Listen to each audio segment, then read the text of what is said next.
Hey guys, അപ്പോൾ നമ്മൾ എന്താ പരിപാടി എന്ന് പറഞ്ഞു കഴിഞ്ഞാൽ നമുക്ക് ഇന്ന് ബ്ലഡ് ഡൊണേറ്റ് ചെയ്യാൻ മെഡിക്കൽ കോളേജിൽ പോകണം ഗൈസ്. അപ്പോൾ നമ്മൾ അതിൻ്റെ പ്രിപ്പറേഷനാണ്. താമസിച്ച് ഗൈസ് കുറച്ച്. അപ്പോൾ നമുക്ക് നേരെ പെട്ടെന്ന് തന്നെ അങ്ങോട്ട് പോകണം. അപ്പോൾ നമുക്ക് നേരെ പോവാം. അപ്പോൾ ഗൈസ് ഇതാണ് നമ്മൾ ഔട്ട്ഫിറ്റ്. വേറെ ഡ്രസ്സൊന്നും എടുത്തില്ല ഗൈസ്, യൂണിഫോം മാത്രം എടുത്തിട്ടുണ്ടായിരുന്നു. അപ്പോൾ പിന്നെ ഉള്ള ഡ്രസ്സും കൊണ്ട് അങ്ങ് ഇറങ്ങി. അപ്പം ഞാനും കൂട്ടനാണ് പോണത്, 2 കൊടുക്കാൻ പോണത്. അപ്പോൾ നമുക്ക് നേരെ പോവാം, പെട്ടെന്ന് പോകണം ഗൈസ്.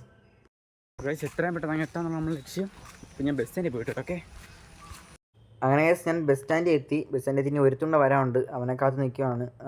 അത് കഴിഞ്ഞ് നമുക്കിനി ബസ് കയറി പോകാമെന്നുള്ളതേ ഉള്ളൂ ഗൈസ്. ബസ്സിനകത്ത് TV ഉണ്ട് ഗൈസ്, ഏതൊരു വാർത്ത ഇട്ടുകൊണ്ടിരിക്കുകയായിരുന്നു. അപ്പോൾ നമുക്കിനി പോകണമെന്ന് പറഞ്ഞാൽ പോയിട്ട് നമുക്ക് വല്ലതും കൂടെ ഒന്നും കഴിച്ചിട്ടില്ല, അപ്പോൾ അവനെ കഴിക്കണം. നമുക്ക് വല്ല ചായയും കുടിച്ച് നമുക്ക് നേരെ ബ്ലഡ് കൊടുക്കാൻ പോവാം. അപ്പോൾ അന്ന് അവർ ചപ്പാത്തിയിലേക്ക് അങ്ങനത്തെ കഴിച്ച് നമ്മൾ നേരെ മെഡിക്കലകത്ത് കയറി പോകണം ഗൈസ്. ഇനി പോയിട്ട് എന്താണ് അവിടുത്തെ പ്രൊസീജിയർ നോക്കിയിട്ട് എല്ലാം ചെയ്യണം. അങ്ങനെ ഈ ഒരു ഫോം മൊത്തം ഫില്ല് ചെയ്യണ്ടായിരുന്നു. ആ ഫോം ഫില്ല് ചെയ്ത് എന്തൊക്കെ കള്ളു കുടിച്ചോ അത് കുടിച്ചോ എന്നൊക്കെ ചോദിച്ചിട്ട് നേരെ അകത്തേറ്റി കയ്യെ കഴുകാൻ പറഞ്ഞതിൻ്റെ അകത്തേറ്റി എടുത്ത് ബ്ലഡൊക്കെ ഊറ്റിയെടുത്ത്. അതിനിടയ്ക്ക് ഒരു പയ്യന് വയ്യാതായി, അവൻ കിണ്ടിയായിട്ട് കിടക്കിയിരുന്നു ഗൈസ്. അവിടെ അവന് ബോധമൊന്നുമില്ലായിരുന്നു.